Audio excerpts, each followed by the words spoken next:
Oh, there's a lot of construction noise outside today. They're destroying the housing project across the way. I've gotten a lot of requests from people very curious about how I managed to roughly adhere to the same $40 a week equivalent food budget for a family of two that I've pretty much been able to maintain since the 1980s, the mid-1980s, when I lived in New York City. I haven't, I said I would try to make a video of it, but it's pretty complicated, and the world is different. I mean, France is different from the United States. It's apples and oranges. You can stick to your basics, such as, think global and eat local, cook from scratch, and buy in season, and stuff like that. But one thing that I learned how to do starting in 1980, and I did this up until 2 or 3 years ago, for all that time, was, well, for one thing, systematic savings. I've been saving $20 a week no matter what since 1978. Write down everything you earn and everything you spend, and indicate where the revenue is coming from and what the expenses are going to. You have to get into the habit of it. It has to be done daily. It's actually very interesting because I can look back at my little books going back to 1980, and it's sort of like a diary. Remember where I was and what I did, and it's a very interesting way to analyze your monthly expenses and your income, and to budget. And for me, I'm an arts person, but I also have a science and economics background. It's been an interesting way of tracking price fluctuations for things, goods and services, stuff like that. It's getting really hard to stick to the $40 equivalent a week for two people thing. And there was a period of time here in Saint-Denis, outside Paris, France, where in about my 10th year here, suddenly I could afford to buy a bed. I lived debt-free, so I had saved up for 10 years for a real bed instead of sleeping on a mattress on the floor. And I was also able to spend pretty much as I wanted in the local supermarket. So I was spending about $100 a week then for two people. But that didn't go on for very long. I just sort of had to get it out of my system. I bought a lot of convenience foods, and I had a lot of fun trying French things. We only eat meat on days in which my spouse works. He works outdoors evenings and nights. His work is very physical in nature. Otherwise, we don't have meat. We don't eat chicken. It's very fatty. A lot of it is terrible quality also. And since I quit eating chicken and most poultry, and eat so much less meat, my cholesterol has gone to normal levels for the first time since 1988. Don't just cut out meat and think that you're being vegetarian. I know some people who've made themselves very sick by doing that. Don't eat any soy product ever, and never eat any peanut product. Also, do not please eat any food which has been stored in a plastic container, which comes in a plastic container, such as ketchup, honey especially. Just don't do it. The plastic leaches in. Mike Radman, the Fever I Am guy here on YouTube, did an excellent video about this last December. It really opened my eyes, and it horrified me. Very bad. Don't cook in those plastic bags, or use nonstick pans, or use tin foil, or anything like that. But especially not plastic. They've known about this all along, but they don't care. In order to keep to a good budget for the household food every week, it has to be a group effort. If you're on your own, it's easier to manage. But again, don't just quit eating meat. I have an old friend whose daughter was unable to breastfeed because she had decided she'd be vegetarian, and she was eating peanut butter every day. She really screwed up her health, and she's very obese now. And her son couldn't be breastfed, so he'll almost surely be myopic, and the formulas didn't agree with him, and it was a big problem. If you can't breastfeed, get somebody else's breast milk. They really need it. Formula is very, very bad for kids. So is cow's milk. Besides being filthy, it actually leaches the calcium out of your body. So does spinach, so do beets. Just remember what you've been told, like on a TV commercial or something. You should probably doubt it and do your own research. Since I'm disabled, I do the cooking every day from scratch. Back in New York, when I worked 2 jobs or had a job and went to night school, I reserved some time late Sunday afternoons to do the cooking for the week. And it saved a lot of money, and it saved me a lot of trouble. And it really only took about 2 hours a week. Consider where you live. Don't live in a place where a good source of food is going to be hard to get. Green markets are essential. We only use one hypermarket now, the Carrefour. My spouse, it's got to be a group effort in the family, looks at the specials on the circulars, and he looks on the internet. And even when we don't need something, but he sees that there's a good price, or he can get loyalty points for it, he will go and get it, and we will just stock it up.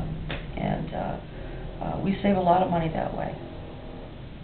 We usually have about 40 euros a month in credits, sometimes more, sometimes 75. And a euro's worth way more than $1. He goes to the green market 2 or 3 times a week. He gets up, even though he's worked until 5 in the morning, and he uses that as a way to wake up and get out and get some exercise. And he goes over to the green market in Saint-Denis and sees what there is. And sometimes he comes back with nothing except his bread. And he also goes to the Carrefour hypermarché, because we don't use the local supermarket hardly at all anymore. The prices are absurd, and I don't like the way they treat their employees. It has to be a group effort, and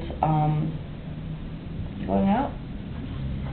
And as more and more people are starting to live communally, one person can be assigned the cooking for the group, another perhaps the cleaning, another perhaps the shopping.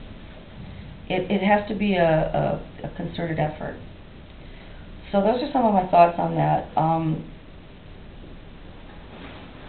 Obviously, buying in bulk is a good idea. The Juicing for Life book was extremely informative for me. It really changed my life. It came out in the 1980s. It's very easy to find. It's in paperback. It has something in it called the elimination diet.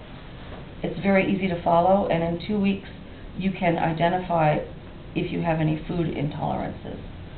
It's extremely useful. After the 2 weeks are up, you start introducing foods again, and you keep a journal about how they make you feel. A lot of people are gluten intolerant. A lot of people are lactose intolerant. A lot of people who have pain issues cannot eat anything from the nightshade family. Tomatoes, potatoes, zucchini, eggplants, peppers,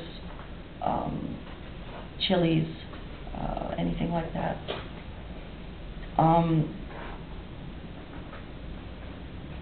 Alright, I want to keep this short, so that's about it. Maybe I'll do more. If you have any questions, ask me.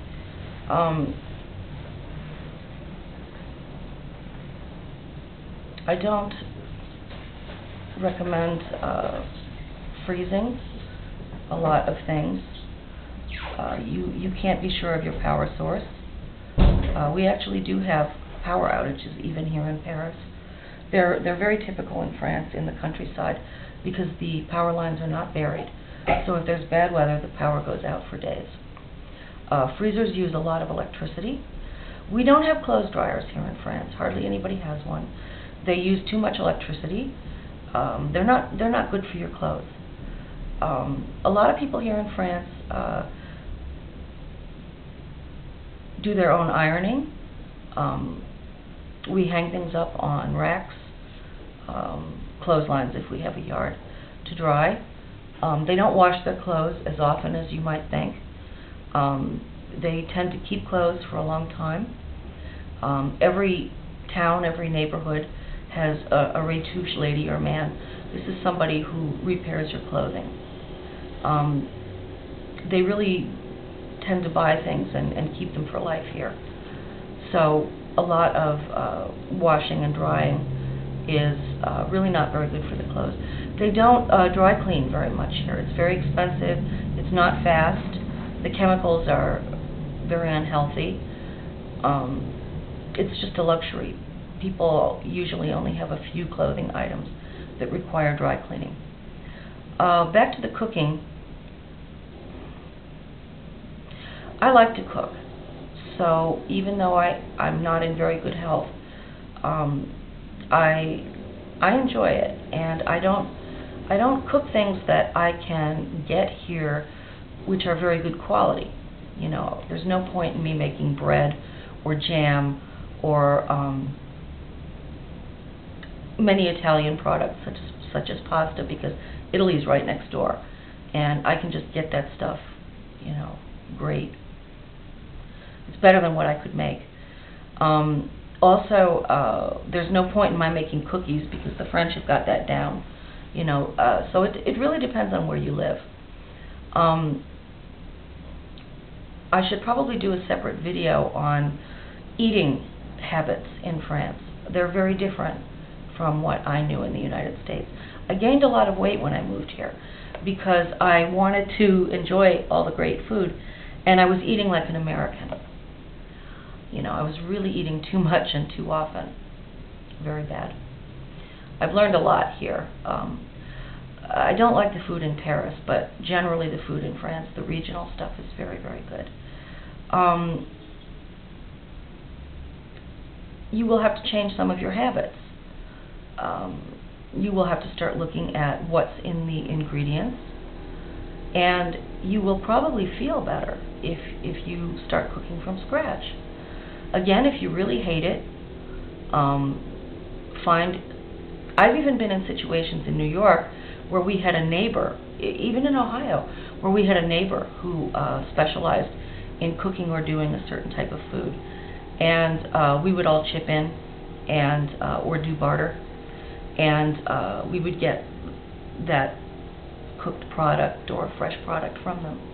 It was nice. Remember that even if you live in a little studio apartment, you can do alfalfa sprouts. I repeat, do not eat any soy products or peanuts or excessive dairy. Okay. I hope this has been helpful. It's completely unplanned, disorganized talk with you. I do have a lot of thoughts about budgets and finance and stuff like that. If you want, you can ask me questions, and I'll try to do video responses. My life is not in a perfect one, and I could have done a lot of things better, and I could do them better now. There's always room for improvement. In conclusion, I want to say that besides writing down everything that I earned and spent for years, I really only stopped doing this a few years ago, and analyzing that periodically. I started saving $20 a week in 1978, and no matter what, even when I've been homeless, I've stuck to that. Systematic savings, diversification, being informed, living debt-free, having good insurance, particularly disability income insurance, things like that are very, very important. All right, I hope you liked this. I hope you found it useful. Again, it's not very organized. I enjoy talking to you. I enjoy hearing from you. Bye-bye.